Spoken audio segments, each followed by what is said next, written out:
Guzzling alcohol is so 2022. This is Kim with Getting Bolder. And don't get me wrong, I love my wine. I just don't want to love it too much. I want it to remain a pleasure and not slide into being a necessity. But like a lot of retirees or people who work from home, it was easy to just start drinking a little bit earlier every day, drinking a little bit more. It was so incremental, I was hardly noticing it myself. But when I did, frankly, I got worried. So I did dry January, and that proved to me I could do it. And then afterwards, I was like, okay, I don't want to stay dry. I want to be able to go to social events. I want to enjoy the mouthfeel of a cocktail, the experience of wine. I love all the ceremony around all that. I just want to be more mindful about it. I want to be more careful about it. So I'm not going completely dry in my life, but I don't want to be quite as wet as I used to be. Welcome to my damp life. And I'm getting ready to show you 6 ways that you can drink less and still really enjoy your social events. Let's start with an old favorite, cannabis.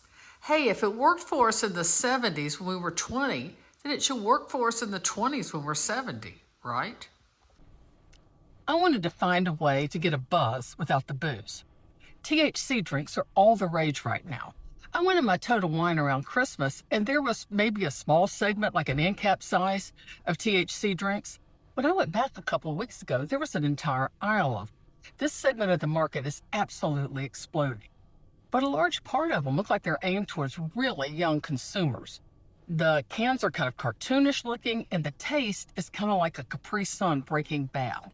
I mean, really fruit juicy, sugary, just not appealing at all. I was looking for a more sophisticated type of buzz. Could I find one? What's your guess? Enter Afterdrink. I positively love this stuff. They call it a social tonic, and don't we all need more of that? This is a cornucopia of delights. Listen to this lineup. It's got 2 milligrams of THC, 4 milligrams of CBD, lion's mane extract. I mean, cannabis, what's not to love about that? But it's also very noteworthy for what it doesn't have. No artificial sweeteners. It's gluten-free. It's alcohol-free, of course, and it's vegan. I'm going to call this thing a health drink. I think it's practically a health drink because it does really react in your body very differently than alcohol. No hangovers, obviously. And you don't get the dry mouth that you do sometimes with red wine. But what was really getting to me about alcohol is I was finding if I drank at night, I would wake up about 2 or 3 in the morning, just, and not be able to go back to sleep. And that's no good for somebody our age. So this does not interrupt my sleep. If anything, it makes it easier to sleep. It is a very clean, light buzz. I like it. Number 2 is Mocktails. One of the things that I realized during dry January is that I was missing the ritual of drinking, the actual making of the drink, the clinking of the ice, the feel of it in my hand as I cooked dinner. I miss the ritual more than I miss the alcohol. So I love mixing a drink, as long as it's pretty simple, that is. But there's some great mocktail recipes out there on the internet for the taking. When I say this is easy, this is what I mean. It's so crazy easy to make. You basically just take a splash of the seed lip, and I obviously eyeball it. It's not booze, so you don't have to be too careful. But pretty much equal parts seed lip. And this is the ginger beer. I use the Fever Tree, and I like the light ginger beer. Mostly because it's a little bit lighter in taste than the regular, but it's also 10 calories, which incidentally is the only calories in this drink, is the little tiny splash of ginger beer. And then you finish it off with club soda, which makes everything better because it makes it bubble. You take a squeeze of orange. Oh God, it's so good. I mean, I'm literally getting excited because it's so simple and it's so good. And then you throw in an orange thing too, and you have got a delightful, light, bubbly, slightly orangey summer drink. It is just easy peasy, and there's no downside to it. Another cool thing about mocktails is I've got to say, it's kind of nice sometimes to be able to offer somebody a drink that doesn't affect how they're getting ready to do whatever they're getting ready to do before a sporting or athletic event, before a workout. But I dance and a lot of my friends dance. It's a real pleasure when they stop by my house to be able to offer them a cocktail And then we go out and dance, and we're not in any way impaired or affected by what we just had, but it still has the feeling that they stopped in and had a drink with me. So I love that. It's a little added bonus. The third category, alcohol-free wine. Now, this is another thing I experimented with during dry January, but it wasn't nearly as successful as the mocktails. In fact, it was kind of grim. I mean, they tasted kind of flabby and they just didn't have much flavor at all, but they were still expensive. And I'm kind of like, what am I paying for here? Like bad grape juice? If there's no alcohol, why is it so expensive? And I've since then done some research and realized that those were alcohol removed wines. What the company does is basically make a wine and then they spin it and it slings out all the alcohol. Unfortunately, it slings out all the flavor along with it. And then I stumbled on this bad boy. Meet Good Twin. Cute name, huh? Good Twin isn't an alcohol removed wine. It is an alcohol-free wine. They have a different type of process in making it. And there's never any alcohol in it in the first place. They skip a fermentation process. And so because it never had any alcohol and it was never slung, it retains a lot of its flavor. Another thing that really helps too is it's carbonated. And I think, to be honest, that alcohol-free wines that are carbonated, actually tastes like Prosecco. It's the sparkling wine feeling. They actually are way better than the still wines. So I actually like this. I think it's a super good alternative. I think it's a great thing to have on hand. A lot of people are alcohol-free now. So if you're having a dinner party or you're having people over, I think it's a great idea to have one of these bottles in the fridge. Fourth option, alcohol spritzers. These are super easy. All you do is get a bottle of wine with alcohol. So this is about cutting alcohol down, not cutting alcohol out. The first three options cut it out. Now we're talking about drinking less alcohol in the last three. So you basically take a wine of your choice. I think for this, whites and rosés work better. And you combine it half and half with club soda. You make your own kind of version of a wine spritzer. And it really cuts down not only on the alcohol, but it cuts down on the calories too.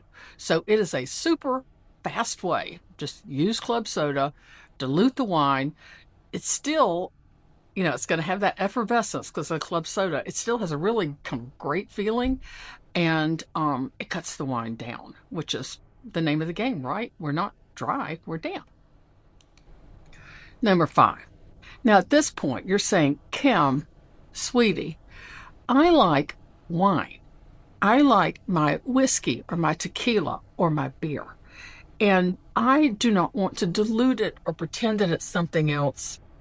Give me my alcohol, dang it.